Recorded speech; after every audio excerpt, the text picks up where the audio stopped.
بسم اللہ الرحمن الرحیم۔ السلام علیکم۔ میں کراچی کے مشہور ترین اسپتال کے لیبر روم میں صفائی کا کام کرتی تھی، مگر یہ کوئی نہیں جانتا تھا کہ میں صرف کچرا چن کر لاکھوں روپے کماتی تھی۔ یہ جان کر آپ کے بھی رونگٹے کھڑے ہو جائیں گے کہ ڈاکٹر ڈلیوری کرتے وقت عورتوں کی کیا چیز کچرے میں پھینک دیتے ہیں، ایک ایسی چیز جسے دنیا سونے کے بھاؤ خریدنے کے لیے تیار تھے۔ میرا نام فاطمہ ہے۔ میری آنکھ نے بچپن سے ہی غربت اور مفلسی کے سوا کچھ نہ دیکھا تھا۔ میرے والد ایک دہاڑی دار مزدور اپنی ساری زندگی کی محنت کے باوجود ہمیں 2 وقت کی روٹی بمشکل فراہم کر پاتے۔ میں ان کی اکلوتی بیٹی تھی اور میرے 2 بھائی تھے۔ والد صاحب کی صحت نے جواب دینا شروع کر دیا تو گھر کا چولہا ٹھنڈا پڑنے لگا۔ ان کی کھانسی اور کمزوری بڑھتی گئی اور آخرکار انہوں نے کام کاج چھوڑ دیا۔ تب میری ماں نے ہمت کی اور اسی پرائیویٹ اسپتال میں صفائی کا کام شروع کر دیا جہاں آج میں کھڑی تھی۔ وہ ایک معمولی سی نوکری تھی، لیکن اماں کی تھوڑی سی تنخواہ ہمارے ٹوٹے پھوٹے گھر کا سہارا بن گئی۔ زندگی کے جھٹکے ابھی ختم نہیں ہوئے تھے۔ والد صاحب بیماری سے لڑتے لڑتے آخرکار ہمیں ہمیشہ کے لیے چھوڑ گئے۔ اماں بالکل تنہا رہ گئی تھیں۔ انہوں نے میری شادی میرے ایک یتیم تائزاد جمیل سے کر دی، کیونکہ بچپن میں بڑوں نے ہماری نسبت طے کر دی تھی۔ اماں نہیں جانتی تھی کہ وقت نے میرے منگیتر کو نشے کی لت میں دھکیل دیا ہے۔ وہ ایک ذمہ داری سے بھاگنے والا، اپنی دنیا میں گم رہنے والا شخص بن چکا تھا۔ شادی کے بعد یہ حقیقت مجھ پر بجلی بن کر گری۔ اماں خود بھی شوگر کی مریضہ ہو چکی تھیں اور ان کی حالت اکثر بگڑ جاتی تھی۔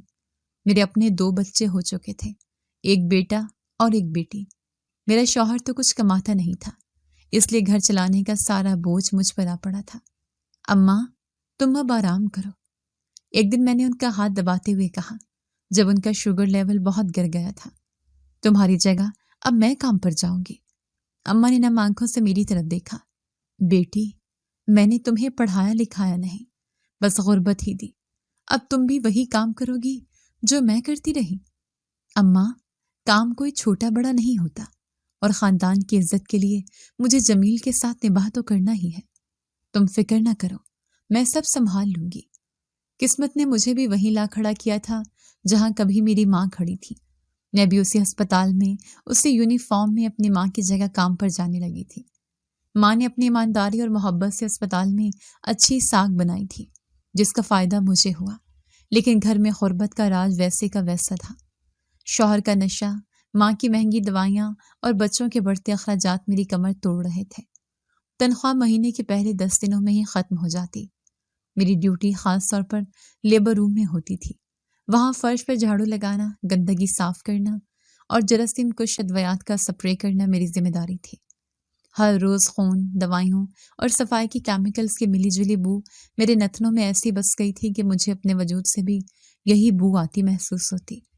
یہ ایک عجیب جگہ تھی۔ ایک طرف نوزائیدہ بچے کے رونے کی پہلی آواز گونجتی تو دوسری طرف کسی ماں کی کراہیں۔ ایک طرف خوشی سے بھرے خاندان ہوتے تو دوسری طرف مایوسی اور دکھ۔ مبارک ہو بی بی، اللہ نے چاند سا بیٹا دیا ہے۔ میں کسی بھی خاندان کو خوشخبری ملتے ہی فوراً ان کے پاس پہنچ جاتی۔ بہت بہت شکریہ خالہ۔ نومولود کا باپ خوشی سے جیب میں ہاتھ ڈالتا اور 1500 کا نوٹ میری ہتھیلی پر رکھ دیتا۔ یہ انعام میرے لیے کسی خزانے سے کم نہیں ہوتا تھا۔ میں مبارکباد دینے میں ہمیشہ آگے آگے رہتی تاکہ کچھ اضافی رقم حاصل کر سکوں۔ اس طرح تھوڑی بہت مدد ہو جاتی تھی، لیکن یہ اونٹ کے منہ میں زیرے کے برابر تھا۔ گھر لوٹتی تو بچوں کی معصوم فرمائشیں میرا استقبال کرتی۔ امی، آج گلی میں احمد نے نئے جوتے پہنے تھے، میرے جوتے تو ٹوٹ گئے ہیں۔ یا امی، عالیہ روز اسکول میں جوس پیتی ہے، میں بھی پیوں گی۔ ان کی باتیں میرے دل میں تیر کی طرح لگتی۔ میری ساری کمائی تو اماں کی دوائیوں اور شوہر کے نشے کے خرچے میں ہی غائب ہو جاتی۔ بچوں کی خواہشیں ویسی کی ویسی، دھری کی دھری رہ جاتی۔ میں راتوں کو چھت کو گھورتے ہوئے سوچتی کہ یہ غربت کا اندھیرا کب چھٹے گا۔ کیا میری زندگی اسی طرح صفائی کرتے اور دوسروں سے مبارکباد کے عوض بھیک مانگتے گزر جائے گی؟ لیکن پھر اچانک میری قسمت نے پلٹا کھایا، ایک ایسا پلٹا جس نے مجھے فرش سے اٹھا کر عرش پر پہنچا دیا۔ مجھے کیا معلوم تھا کہ جس کچرے اور گندگی کو میں روز صاف کرتی ہوں، اسی میں میری غربت کا علاج چھپا ہے۔ ایک ایسا راز جو مجھے دنوں میں لاکھوں پتی بنانے والا تھا، ایک ایسا گناہ جس کا بوجھ شاید مجھے ساری زندگی اٹھانا تھا۔ یہ اس دن کی بات ہے جب ایک اجنبی سیاہ گاڑی میرے کچے گھر کے سامنے آ کر رکی اور اس میں سے ایک ایسا شخص اترا جو میری دنیا بدلنے والا تھا۔ یہ اس دن کی بات ہے جب ایک اجنبی سیاہ چمکتی ہوئی گاڑی میرے کچے غبار آلود گھر کے سامنے آ کر رکی۔ گلی کے بچے کھیلنا چھوڑ کر اسے ایسے دیکھنے لگے جیسے کوئی خلائی مخلوق اتر آئی ہو۔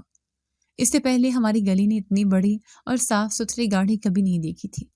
میں دروازے پر کھڑی حیران تھی کہ اس گاڑی کا میری جھونپڑی کے سامنے کیا کام۔ اس میں سے ایک پینٹ کوٹ میں ملبوس کلین شیو شخص نکلا۔ اس کے پالش کیے ہوئے جوتے گلی کی دھول میں بھی چمک رہے تھے۔ اس نے ایک نظر میرے گھر پر ڈالی اور پھر میری طرف دیکھ کر اعتماد سے بولا، آپ فاطمہ بی بی ہیں؟ اس کی آواز بھاری اور سلجھی ہوئی تھی۔ میں نے سہمی ہوئی نظروں سے اسے دیکھا اور دھیرے سے سر ہلایا۔ جی میں ہی ہوں، خیریت؟ آپ کراچی کے اس مشہور ہسپتال میں لیبر روم میں صفائی کا کام کرتی ہیں؟ اس کا دوسرا سوال پہلے سے زیادہ کھٹکا۔ اسے میرے کام کی جگہ کا کیسے معلوم؟ میں نے دوبارہ سر اس بات میں ہلا دیا اور حیرت سے اسے تکنے لگی۔ میرا دل دھڑکنے لگا۔ شاید اسپتال سے کوئی شکایت آئی ہے یا شاید میں نے کوئی غلطی کر دی ہے۔ جی کرتی ہوں۔ کوئی مسئلہ ہو گیا کیا صاحب؟ اس نے مسکراتے ہوئے نفی میں سر ہلایا۔ نہیں، کوئی مسئلہ نہیں ہے، بلکہ اب آپ کے سارے مسئلے حل ہونے والے ہیں۔ میں نے سوچا اگر کوئی اسپتال کا کام ہوتا تو مجھے وہیں پر بلا لیتے، یہاں گھر تک آنے کی کیا ضرورت تھی؟ میں اسے شک کی نگاہ سے دیکھ رہی تھی کہ وہ بولا، کیا میں اندر آ سکتا ہوں؟ مجھے آپ سے ایک بہت ضروری بات کرنی ہے۔ میں نے ہچکچاتے ہوئے اسے اندر آنے کا راستہ دے دیا۔ میرا چھوٹا سا صحن اور بوسیدہ دیواریں اس کے مہنگے لباس کے سامنے شرمندہ ہو رہی تھیں۔ وہ ایک کرسی پر بیٹھ گیا جو بری طرح چرچرا رہی تھی۔ دیکھیے بی بی، میں اجنبیوں سے بات نہیں کرتی، میں نے تھوڑی ہمت کر کے کہا، لیکن آپ نے میرے اسپتال کا نام لیا ہے۔ میں وہاں پچھلے 5 سال سے کام کر رہی ہوں اور مجھ سے پہلے میری ماں 15 سال سے وہیں تھی۔ یہ سن کر اس کی آنکھوں میں ایک عجیب سی چمک آئی اور وہ مزید خوش ہو کر بولا، پھر تو آپ اس اسپتال کی ایک ایک بات سے واقف ہوں گی، خاص کر لیبر روم کے معمولات سے۔ جی بالکل واقف ہوں، وہاں کی انتظامیہ بہت اچھی ہے، سب اپنا کام ایمانداری سے کرتے ہیں، میں نے دفاعی انداز میں کہا۔ وہ میری طرف جھکا اور آزارانہ لہجے میں بولا، بس ان کے اسی اچھے ہونے کا تھوڑا فائدہ اٹھانا ہے، جس سے تمہیں اتنا مفاد ملے گا کہ تم سوچ بھی نہیں سکتی۔ کیسا مفاد؟ میں حیرانی سے اس کی طرف دیکھنے لگی۔ میں کچھ سمجھی نہیں۔ تم نے چننا وہاں سے کچرا ہی ہوگا، اس نے میری آنکھوں میں دیکھتے ہوئے کہا، لیکن اس کچرے میں ہی تمہارے لیے ایک ایسی قیمتی چیز ہے جو تمہیں مہینوں یا سالوں میں نہیں بلکہ دنوں میں کروڑ پتی بنا دے گی۔ اس کا جملہ میرے دماغ پر ہتھوڑے کی طرح لگا۔ کروڑ پتی؟ اور وہ بھی کچرے سے؟ مجھے ایک لمحے کے لیے لگا کہ یہ شخص یا تو پاگل ہے یا میرا مذاق اڑا رہا ہے۔ یہاں میری غربت کا مذاق اڑانے آئے ہو؟ میرا لہجہ تلخ ہو گیا۔ مانا کہ تم لوگ امیر ہو اور ہم کوڑا اٹھانے والے ہیں، لیکن ہمیں ہماری زندگی جینے دو، جاؤ یہاں سے۔ وہ میری بات پر غصہ کرنے کی بجائے ہلکا سا مسکرایا۔ فاطمہ بی بی، جو چیز میں آپ کو بتانے جا رہا ہوں یہ شاید آپ کے اسپتال کے بڑے بڑے ڈاکٹرز کو بھی معلوم نہ ہو، کیونکہ یہ پاکستان ہے اور یہاں لوگوں میں اس بات کی آگاہی ہی نہیں کہ عورتوں میں بچے کی پیدائش کے بعد ایک ایسی قیمتی چیز کوڑے میں پھینک دی جاتی ہے جس سے ہزاروں نہیں لاکھوں روپے کمائے جا سکتے ہیں۔ اس کی باتوں میں کچھ ایسا تھا جس نے میرے غصے کو تجسس میں بدل دیا۔ کون سی چیز؟ کیسی قیمتی چیز؟ وہ میں تمہیں بتاؤں گا۔ اس نے اپنی جیب سے ایک چھوٹی سی تحقیق پرچی نکالی۔ کل سے جب بھی کوئی ڈیلیوری ہو تم نے کچرے میں سے وہ چیز نکال کر الگ ایک تھیلی میں رکھ لینی ہے، ٹھیک ہے؟ رکھ دوں گی، میں نے بے صبری سے کہا، لیکن مجھے بتاؤ تو صحیح کہ آخر وہ چیز ہے کیا؟ اس نے وہ پرچی میری طرف بڑھا دی۔ اس پر سب لکھا ہے، اسے غور سے پڑھ لو، کل سے تمہارا کام شروع، میں تم سے خود رابطہ کروں گا۔ یہ کہہ کر وہ اٹھا اور باہر نکل گیا۔ میں اسے جاتے ہوئے دیکھتی رہی جب تک اس کی کالی گاڑی گلی کے موڑ پر غائب نہ ہو گئی۔ پھر میں نے کانپتے ہاتھوں سے اس پرچی کو کھولا۔ اس پر صرف ایک لفظ لکھا تھا، ایک ایسا طبی لفظ جو میں نے کبھی کبھار نرسوں کی زبان سے سنا تو تھا مگر اس کا مطلب کبھی نہیں جانتی تھی۔ میں نے اس لفظ کو بار بار پڑھا۔ میری سمجھ میں کچھ نہیں آ رہا تھا کہ آخر یہ بیکار سی چیز اتنی قیمتی کیسے ہو سکتی ہے جسے ڈاکٹر اور نرسیں استعمال شدہ روئی اور پٹیوں کے ساتھ پھینک دیتے ہیں۔ میرا دل کہہ رہا تھا کہ یہ کوئی دھوکہ ہے، کوئی جال ہے، لیکن میرا دماغ کہہ رہا تھا کہ اگر اس کی باتوں میں ذرا برابر بھی سچائی ہوئی تو میری اور میرے بچوں کی زندگی بدل جائے گی۔ اس ایک لفظ نے میرے اندر لالچ اور خوف کی ایک ایسی جنگ چھیڑ دی تھی جس کا فیصلہ اگلی صبح اسپتال کے لیبر روم میں ہونا تھا۔ اس رات مجھے نیند نہیں آئی۔ میں بستر پر کروٹیں بدلتی رہی اور وہ پرچی پر لکھا ایک لفظ میرے ذہن میں گردش کرتا رہا۔ وہ اجنبی شخص، اس کی پورے اعتماد آنکھیں اور کروڑ پتی بننے کی پیشکش، یہ سب کسی خواب کی طرح لگ رہا تھا۔ ایک ایسا خواب جو ڈراؤنا بھی تھا اور حسین بھی۔ ایک طرف میرے اندر کا خوف مجھے اس گناہ سے روک رہا تھا، تو دوسری طرف میرے گھر کی غربت، بچوں کے مرجھائے ہوئے چہرے اور ماں کی بیماری مجھے اس دلدل میں دھکیل رہی تھی۔ میں نے اٹھ کر کونے میں سوئے ہوئے اپنے بچوں کو دیکھا۔ چاند کی ہلکی سی روشنی ان کے معصوم چہروں پر پڑ رہی تھی۔ ان کے پھٹے ہوئے کپڑے اور بھوک سے کمزور جسم دیکھ کر میرے دل میں ایک ٹیس اٹھی۔ نہیں، میں تم لوگوں کی زندگی ایسے برباد نہیں ہونے دوں گی۔ میں نے خود سے سرگوشی کی، اگر اس کچرے میں ہی میری قسمت کا سونا چھپا ہے تو میں اسے ضرور نکالوں گی۔ یہ فیصلہ کرتے ہی میرے اندر کا خوف جیسے مر گیا۔ اس کی جگہ ایک عجیب سی ہمت اور بے حسی نے لے لی۔ اگلی صبح جب میں اسپتال کے لیے تیار ہو رہی تھی تو میرا دل معمول سے زیادہ تیز دھڑک رہا تھا۔ میں نے اپنے کام والے تھیلے میں ایک اضافی صاف شاپر چھپا لیا۔ میرے ہاتھ کانپ رہے تھے لیکن میرا ارادہ پختہ تھا۔ جب میں اسپتال میں داخل ہوئی تو ہر چیز مجھے بدلی ہوئی لگی۔ وہی راہداریاں، وہی لوگ، وہی بو، لیکن میری نظریں اب ہر کسی کو شک کے نگاہ سے دیکھ رہی تھیں۔ مجھے لگ رہا تھا جسے ہر کوئی میرے راز کو جانتا ہے اور مجھے ہی دیکھ رہا ہے۔ فاطمہ، آج بڑی گمسم لگ رہی ہو، طبیعت تو ٹھیک ہے؟ سسٹر نسیم نے میرے پاس سے گزرتے ہوئے ٹوکا۔ وہ اسپتال کی ایک پرانی اور سخت مزاج نرس تھی۔ میں ایک دم سے اچھل پڑی۔ جی سسٹر، میں ٹھیک ہوں، بس رات کو ذرا نیند ٹھیک سے نہیں آئی۔ میں نے جلدی سے بہانہ بنایا۔ چلو کام پر دھیان دو، آج صبح صبح ہی 3 ڈیلیوری کیسز آئے ہوئے ہیں، لیبر روم بالکل صاف ہونا چاہیے۔ وہ حکم دے کر آگے بڑھ گئی۔ ان کی بات سن کر میرے دل کی دھڑکن اور تیز ہو گئی۔ 3 کیسز مطلب 3 مواقع۔ میں نے جلدی سے اپنا جھاڑو پونچھا، سنبھالا اور لیبر روم کی طرف بڑھ گئی۔ میں صفائی کا کام کر رہی تھی لیکن میرا سارا دھیان اندر سے آنے والی آوازوں پر تھا۔ میں بار بار دروازے کے شیشے سے اندر جھانکنے کی کوشش کرتی۔ وقت گزرتا جا رہا تھا اور میرا اضطراب بڑھتا جا رہا تھا۔ پھر وہ لمحہ آ ہی گیا۔ پہلی ڈیلیوری مکمل ہوئی۔ نرسوں نے بچے کو صاف کر کے وارمر میں رکھا اور خاندان والوں کو مبارکباد دی۔ میں بھی عبادت کے مطابق آگے بڑھی۔ مبارک ہو بھائی صاحب، اللہ نے رحمت سے نوازا ہے۔ بچی کے والد نے خوشی سے کانپتے ہاتھوں سے 500 کا نوٹ میری طرف بڑھایا، لیکن آج میری نظر اس نوٹ پر نہیں بلکہ اس کوڑے دان پر تھی جس میں نرس نے خون اور روئی میں لتھڑی ہوئی بہت سی چیزوں کے ساتھ اس قیمتی شے کو بھی پھینک دیا تھا۔ جیسے ہی ڈاکٹر اور نرسیں کمرے سے نکلیں، میں فوراً صفائی کے بہانے اندر داخل ہو گئی۔ میں نے دروازہ ہلکا سا بھرا اور تیزی سے کوڑے دان کی طرف بڑھی۔ میرے ہاتھ کانپ رہے تھے اور ماتھے پر پسینہ آ گیا تھا۔ میں نے اپنی زندگی میں کبھی چوری نہیں کی تھی اور یہ کام مجھے دنیا کا سب سے مشکل کام لگ رہا تھا۔ میں نے ہمت کر کے کوڑے دان میں ہاتھ ڈالا۔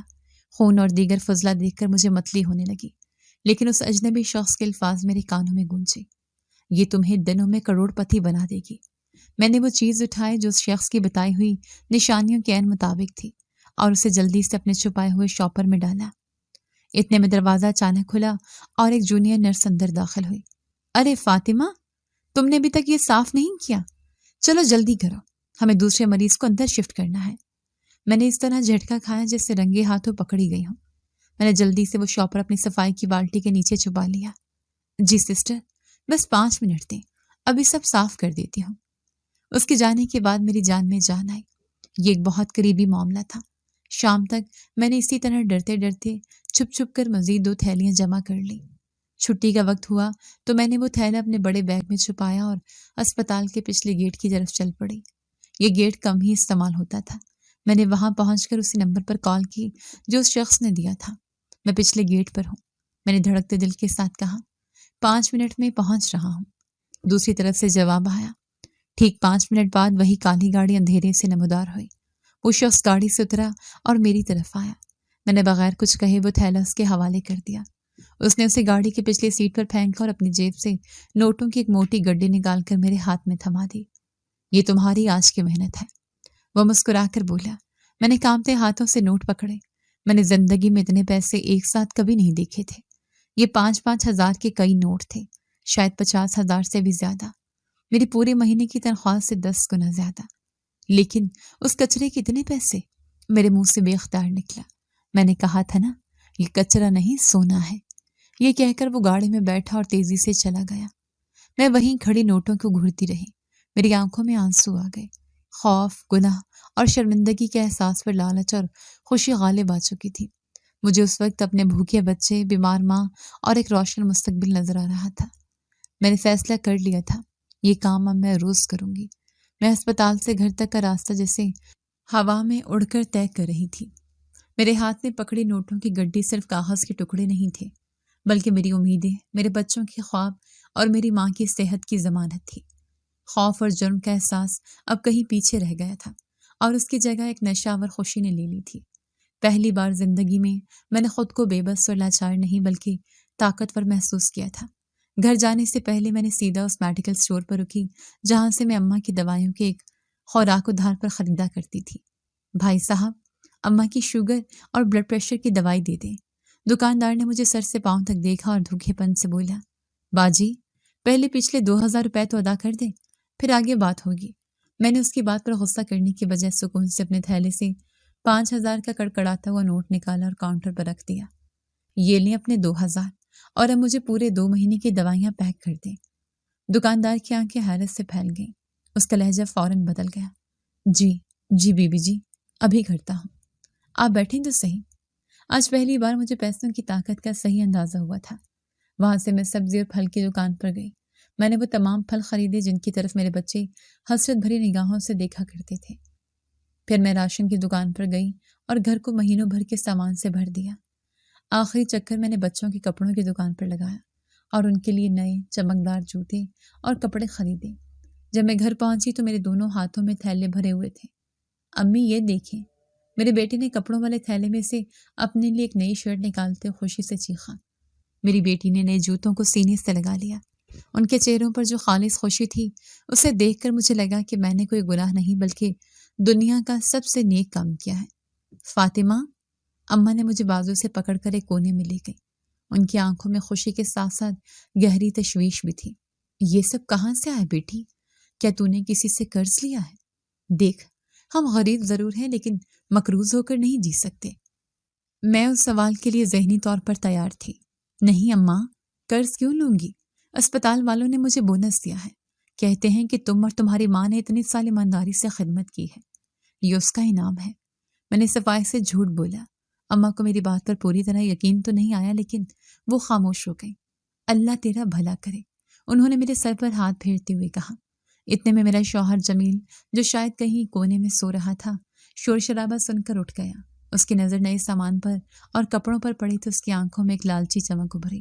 واہ واہ، لگتا ہے کہیں سے مال ہاتھ لگا ہے۔ وہ مسکراتا ہوا میری طرف بڑھا۔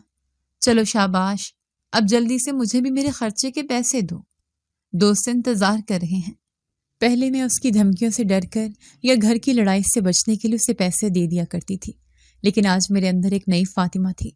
کوئی پیسہ نہیں ملے گا، میں نے اسپاٹ لہجے میں جواب دیا۔ یہ پیسے میرے بچوں کے کپڑوں اور میری ماں کی دوائیوں کے لیے ہیں، تمہارے نشے کے لیے نہیں۔ وہ غصے سے میری طرف جھپٹا۔ تیری ہمت کیسے ہوئی مجھے جواب دینے کی؟ ہمت پیسوں سے آتی ہے جمیل، میں نے اس کی آنکھوں میں آنکھیں ڈال کر کہا اور 500 کا ایک نوٹ اس کی طرف اچھال دیا۔ یہ لو، اور اب پورے دن مجھے اپنی شکل مت دکھانا۔ وہ حیرت سے مجھے دیکھتا رہ گیا، پھر نوٹ اٹھا کر بڑبڑاتا ہوا گھر سے نکل گیا۔ آج میں نے صرف پیسے نہیں کمائے تھے بلکہ اپنی کھوئی ہوئی عزت اور خود اعتمادی بھی حاصل کی تھی۔ اس دن کے بعد یہ میرا معمول بن گیا۔ میں ہر روز اسپتال جاتی، لیکن اب میرا مقصد صرف صفائی کرنا نہیں تھا۔ میں ایک شکاری کی طرح لیبر روم کے باہر منڈلاتی رہتی، اپنے شکار کا انتظار کرتی۔ پہلے دن کا خوف اب ایک پیشہ ورانہ مہارت میں بدل چکا تھا۔ مجھے پتا تھا کہ کس وقت کمرے میں جانا ہے، کس طرح نرسوں کی نظروں سے بچنا ہے اور کس صفائی سے اپنا کام کرنا ہے۔ وہ کوڑے دان اب مجھے گندا اور بدبودار نہیں بلکہ خزانے کا صندوق لگتا تھا۔ ہر روز شام کو میں پچھلے گیٹ پر اس کالی گاڑی پر اس شخص سے ملتی۔ ہمارے درمیان کوئی بات نہیں ہوتی تھی۔ میں اسے تھیلا دیتی، وہ مجھے نوٹوں کی گڈی تھما دیتا اور ہم اپنی اپنی راہ پر چل پڑتے۔ چند ہی ہفتوں میں میرے گھر کا نقشہ ہی بدل گیا۔ ٹوٹی ہوئی چرپائی کی جگہ نئے بستر آ گئے، کچن میں نئے برتن اور ہر طرح کا راشن موجود تھا۔ میرے بچوں نے اچھا کھانا کھانا اور اچھے کپڑے پہننا شروع کر دیا تھا۔ اماں کی صحت بھی وقت پر دوائی ملنے سے بہتر ہونے لگی تھی، لیکن یہ تبدیلی صرف میرے گھر کے اندر تک محدود نہیں تھی، محلے والوں کی نظروں میں بھی آ رہی تھی۔ ارے واہ فاطمہ، پڑوسن نے ایک دن مجھے نئے کپڑوں میں دیکھ کر ٹوکا، لگتا ہے کوئی لاٹری نکلی ہے تمہاری۔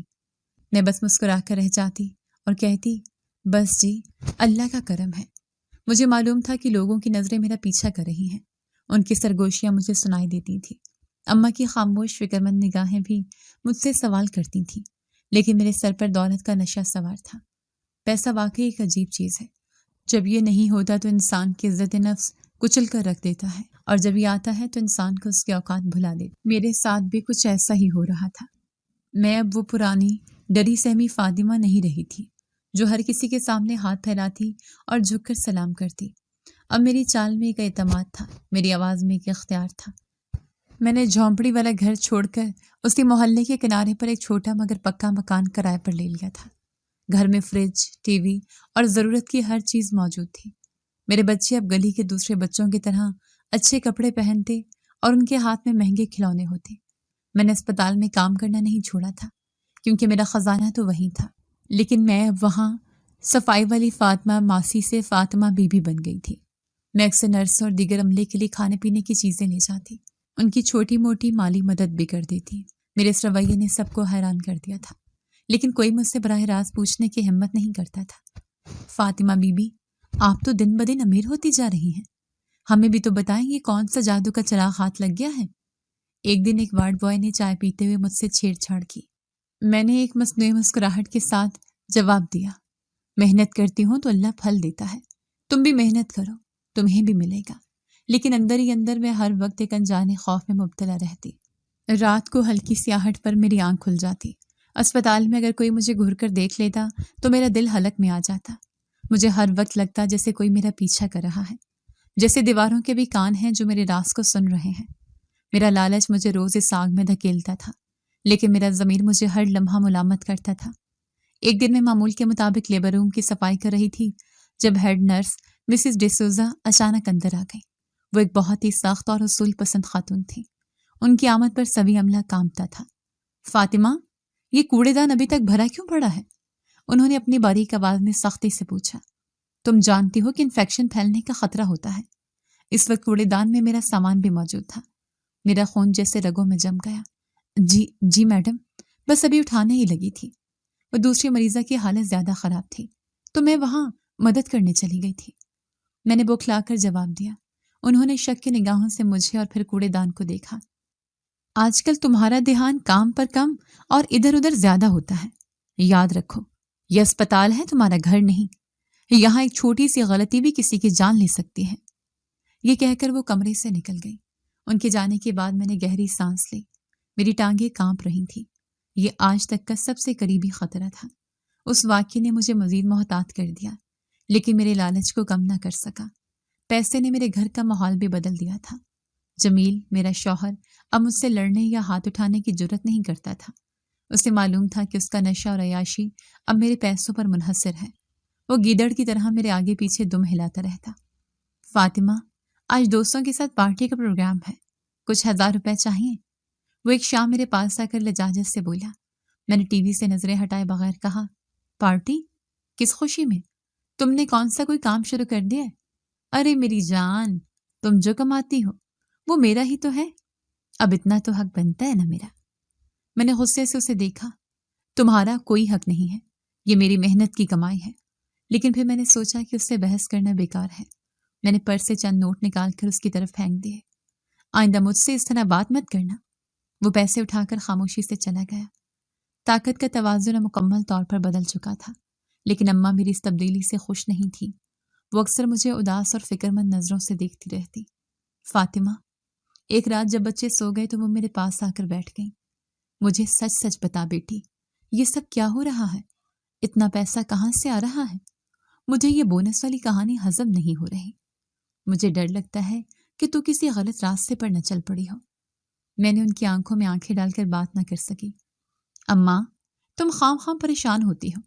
میں نے تم سے کہا نا، سب ٹھیک ہے، تم بس اپنی صحت کا خیال رکھو اور خوش رہو۔ ہم نے بہت غربت دیکھ لی، اب اچھے دن آئے ہیں تو ان کی قدر کرو۔ بیٹی، حرام کے پیسوں سے آئے اچھے دن عذاب ہوتے ہیں، اماں نے روتے ہوئے کہا۔ مجھے تیری آنکھوں میں وہ پہلے والی معصومیت نظر نہیں آتی، ایک خوف نظر آتا ہے۔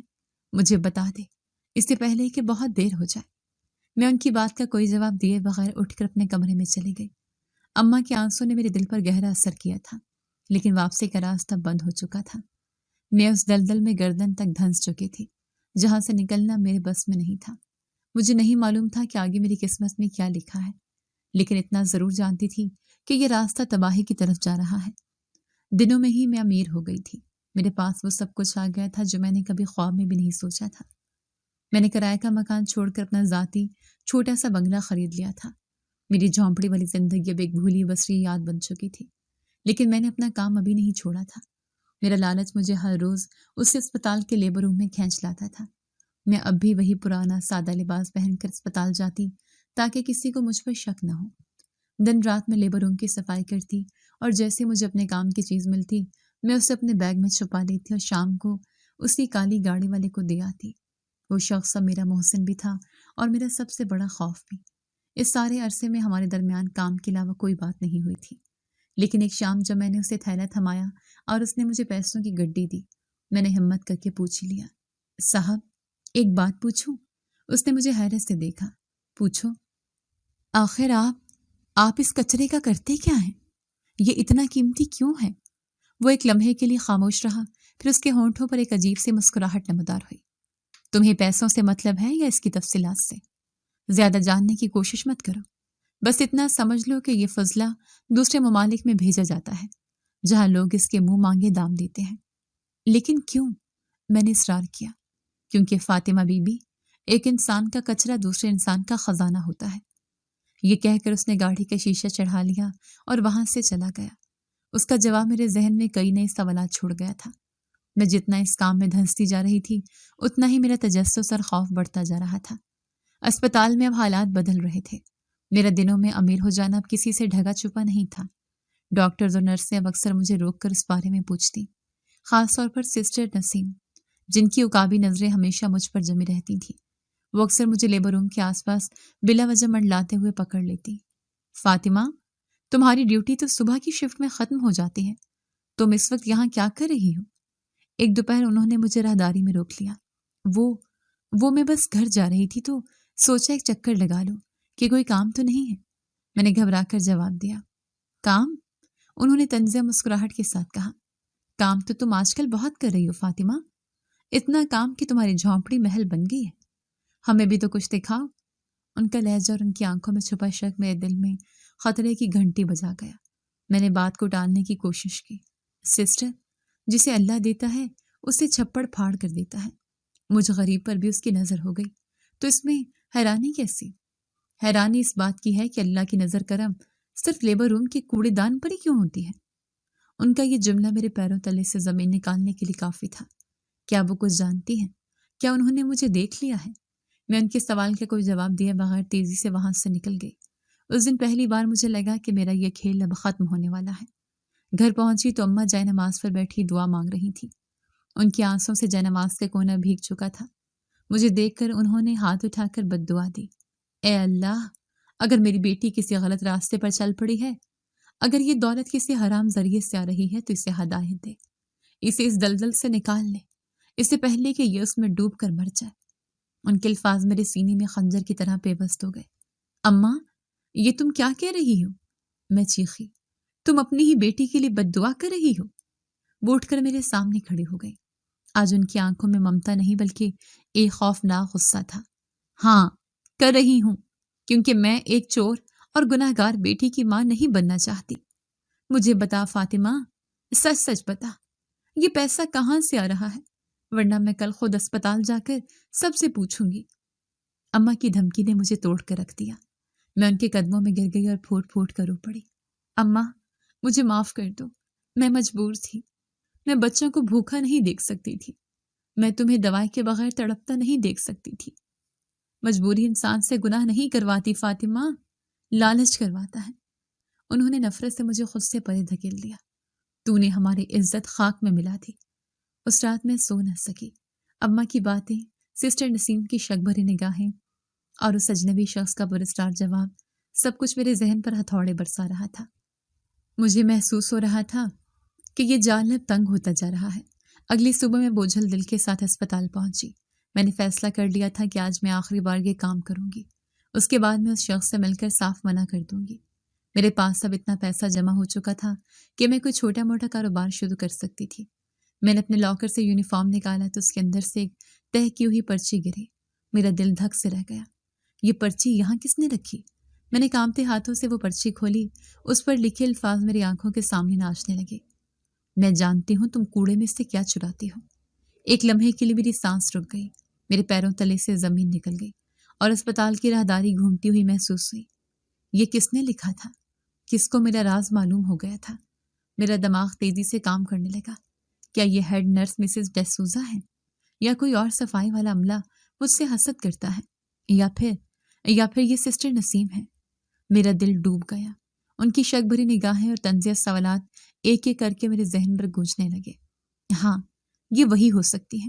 میں نے جلدی سے پرچی کو مٹھی میں بھیج کر اپنی جیب میں ٹھونس لیا اور کوشش کی کہ خود کو پرسکون ظاہر کروں، لیکن میرا پورا جسم خوف سے کانپ رہا تھا۔ میں نے یونیفارم بدلا اور کام پر لگ گئی، لیکن آج میرا دھیان کام میں بالکل نہیں تھا۔ میری نظریں ہر وقت سسٹر نسیم کو تلاش کر رہی تھیں۔ وہ مجھے نرسنگ اسٹیشن پر دوسری نرسوں کے ساتھ ہنستے ہوئے نظر آئیں۔ ان کا چہرہ بالکل نارمل تھا۔ کیا یہ سب میرا وہم ہے؟ کیا کسی نے میرے ساتھ کوئی بھونڈا مذاق کیا ہے؟ میں نے آج لیبر روم کی طرف جانے کی ہمت نہیں کی۔ میں دوسرے وارڈ کی صفائی کرتی رہی، ہر وقت اپنے کندھے پر کسی کی نظریں محسوس کرتی۔ ہر قدم کی آہٹ پر میرا دل اچھل کر حلق میں آ جاتا۔ آج اسپتال کی عمارت مجھے کسی قید خانے کی طرح لگ رہی تھی، جس سے فرار کا کوئی راستہ نہیں تھا۔ ڈیوٹی کا وقت جیسے تیسے ختم ہوا۔ میں نے جلدی سے کپڑے بدلے اور گھر جانے کے لیے تیز تیز قدم اٹھانے لگی۔ میرا منصوبہ تھا کہ میں آج اس کالی گاڑی والے شخص سے نہیں ملوں گی۔ میں کچھ دن کے لیے یہ کام روک دوں گی، جب تک کہ خطرہ ٹل نہ جائے۔ میں اسپتال کی پچھلی راہداری سے گزر رہی تھی، جو عموماً سنسان رہتی تھی، جب ایک آواز نے میرے قدم روک دیے۔ فاطمہ، یہ سسٹر نسیم کی آواز تھی۔ میں نے پلٹ کر دیکھا، وہ میرے پیچھے کھڑی تھیں۔ ان کے چہرے پر کوئی تاثر نہیں تھا۔ رکو فاطمہ، مجھے تم سے کچھ بات کرنی ہے۔ میرا بچا کچا خون بھی خشک ہو گیا۔ جی سسٹر، میری ڈیوٹی ختم ہو گئی ہے، مجھے گھر جانا ہے، بچے اکیلے ہیں۔ میں نے بہانہ بنانے کی کوشش کی۔ تمہاری ڈیوٹی ختم ہوئی ہے، انہوں نے میری آنکھوں میں دیکھتے ہوئے کہا، لیکن تمہارا وہ خاص کام ابھی باقی ہوگا، ہے نا؟ ان کا لہجہ ٹھنڈا اور اسپاٹ تھا۔ یہ وہی تھی۔ میں نے سمجھ لیا کہ بچنے کا کوئی راستہ نہیں ہے۔ میں خاموش کھڑی زمین کو گھورتی رہی۔ میں نے تمہیں کل بھی اسپتال کی پچھلی طرف اس کالی گاڑی والے کے پاس جاتے دیکھا تھا۔ وہ بولتی رہی۔ کون تھا وہ جو سیدھے راستے سے اسپتال نہیں آتا؟ میرے آنسو میرے اختیار میں نہیں تھے۔ میں وہیں دیوار کے ساتھ لگ کر بیٹھ گئی اور پھوٹ پھوٹ کر رو پڑی۔ سسٹر پلیز، کسی کو کچھ مت بتائیے گا، میں برباد ہو جاؤں گی، میرے بچے رل جائیں گے۔ وہ میرے قریب آئیں اور میرے سامنے بیٹھ گئیں۔ ان کے لہجے میں اب سختی کی جگہ ایک عجیب سا تجسس تھا۔ میں کسی کو کچھ نہیں بتاؤں گی اگر تم مجھے سب سچ سچ بتا دو۔ آخر کیا ہے ان تھیلیوں میں جنہیں تم اپنی جان سے زیادہ چھپا کر لے جاتی ہو؟ تم اتنی امیر کیسے ہو گئی؟ بولو فاطمہ۔ میں نے روتے ہوئے ہچکیوں کے درمیان ٹوٹی پھوٹی آواز میں بولنا شروع کیا۔ سسٹر، جب آپ لوگ کسی عورت کی ڈیلیوری کرتے ہیں، ہاں تو کیا، ڈیلیوری کے بعد آپ لوگ عورت کی جو آمل یعنی پلیسینٹا کوڑے میں پھینک دیتی ہیں، میں وہ چرا کر بیچتی ہوں۔ یہ سن کر سسٹر نسیم کے چہرے پر شدید حیرت اور ناگواری کے تاثرات ابھرے۔ کیا پلیسینٹا؟ تم پاگل ہو گئی ہو؟ وہ تو ایک فاضل مادہ ہوتا ہے، ایک بیکار جھلی، اسے کون خریدے گا اور کیوں؟ میں نہیں جانتی سسٹر، میری آواز نکلی۔ مجھے اس آدمی نے بتایا تھا کہ یہ بہت قیمتی ہے، لیکن قیمتی کیوں ہے؟ آخر وہ اس کا کرتا کیا ہے؟ انہوں نے جھنجھلا کر پوچھا۔ یہی وہ سوال تھا جو میں خود سے مہینوں سے پوچھ رہی تھی۔ میں نے ہمت کر کے وہ راز بھی اگل دیا جو اس شخص نے مجھے اشاروں میں بتایا تھا، اور باقی میں نے خود اندازہ لگایا تھا۔ سسٹر، مجھے اس آدمی نے بتایا تھا کہ انہی جھلیوں سے بڑی بڑی غیر ملکی کمپنیاں کاسمیٹک کی کریمیں بناتی ہیں۔ وہ کریمیں اور انجیکشن جو امیر عورتیں اپنی جلد کو جوان رکھنے اور چہرے سے جھریاں مٹانے کے لیے استعمال کرتی ہیں، یہ پلیسینٹا اینٹی ایجنگ کریموں میں استعمال ہوتا ہے۔ یہ سن کر سسٹر نسیم کا منہ کھلے کا کھلا رہ گیا۔ ان کی آنکھوں میں شدید بے یقینی، کراہیت اور حیرت کا ایک طوفان تھا۔ وہ ایک ایسی حقیقت سن رہی تھی جو ان کے وہم و گمان میں بھی نہیں تھی۔ آج تک وہ جس چیز کو ایک بیکار